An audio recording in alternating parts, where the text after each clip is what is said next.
Hello, critter protectors. Mr. Jim here, and welcome to Kids Animal Stories, a place where there's always a mystery and adventure around every single corner. If you love critters of all shapes and sizes, I need you on our Critter Protector team. Join our adventure as we learn about critters from around the world and in our backyards. Well, my friends, are you ready for today's adventure? Me too, let's go!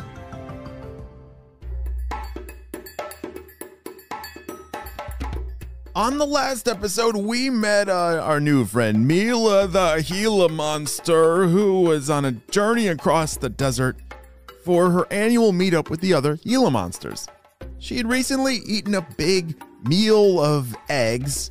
Boy, were those delicious. Made great time and even sang a song and was halfway to her destination at the foothills. Now, this is the important part. Just before falling asleep in a burrow that she found, she heard a terrifying sound. Let's see what happens next. Oh!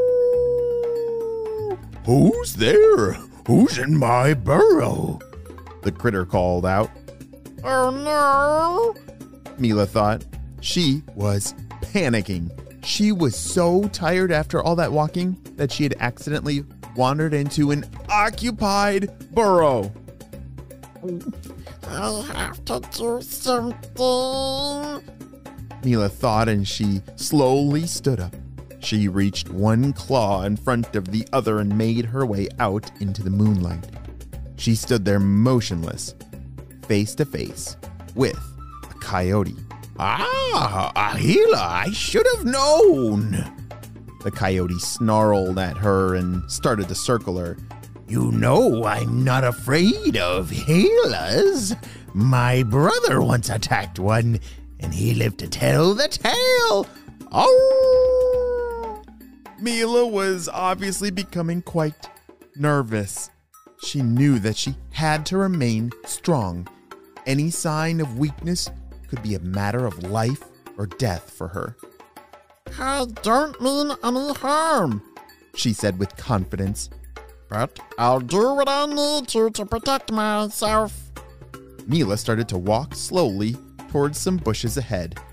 If she could just make it to the edge of them, she could sneak away into the night without a fight.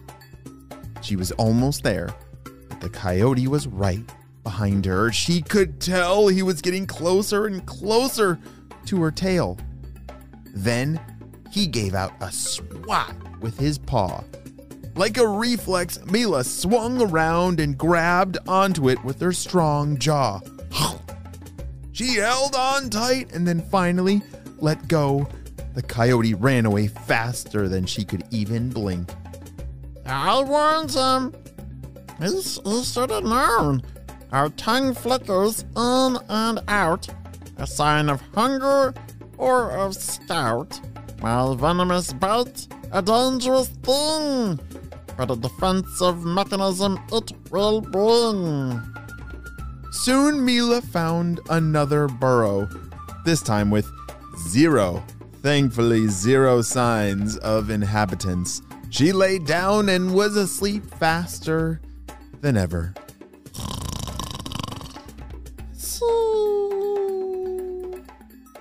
In the morning, Mila woke up to the sun shining on her face. Whoa, where am I? Oh wait, I remember. Mila had slept so deeply she had to catch her bearings a little. Have you ever gone to sleep so tired and woken up a little confused, like, what day is it? Where am I? Am I on the moon? This is definitely, well, almost, how Mila was feeling. But she soon got her blood flowing, did a few stretches. Ugh. She wiggled her tail from side to side, reached all her legs as far as she could, and began walking.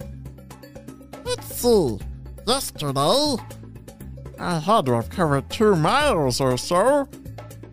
Gila Monster's top speed is only 1.5 miles per hour. So their race is definitely a slow and steady kind of race. If I go another 2 miles today, I might even make it. It'll be so nice to be with the other Gila monsters. I'm sure there's lots of nice underground homes to sleep in. Mila daydreamed about her reunion. This helped pass the time. But just as she was getting close enough to see the hills in the distance, she heard another peculiar sound. Oh no! Not this again! This journey had given her enough excitement. Even though she had a top-notch defense mechanism, she would much rather just keep to herself. Swish, swish. Something was running back and forth in the tall grass, right towards her. It definitely wasn't another coyote or another Gila monster at that speed. But then she turned her head around and out jumped Buster? Is that you? Mila called out as she looked at a full-grown roadrunner. Hey, Mila, it's great to see you. Great to see you. Buster said. Buster and Mila met on Mila's first journey to the foothills. She was lost and he helped find her way. And on her way back for winter, she helped Buster face a predator and scared it off. Wow, Buster! You've gotten so tall and fast, Mila said. They made some small talk for a little while to catch up. Even though Buster and Mila were very different critters, Buster was a roadrunner bird. They got along and liked helping each other. They walked a while longer until Mila could see the rocks just a few yards ahead. Well, Buster, it's been great catching up. Maybe I'll see you on the journey home. Buster waved his wings goodbye and Mila made it to her reunion. There were so many familiar faces and even some new ones. Mila was happy to be with her species for a few months. She was especially happy to have the journey behind her, at least for a little while. And no more coyotes. The end.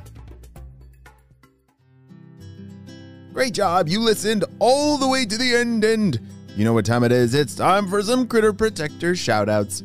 I want to say hey to Asher from Idaho, Zachary from Maine, Corin from Texas, Serena from Washington, and Benjamin from Florida. I'm so glad that you're all critter protectors.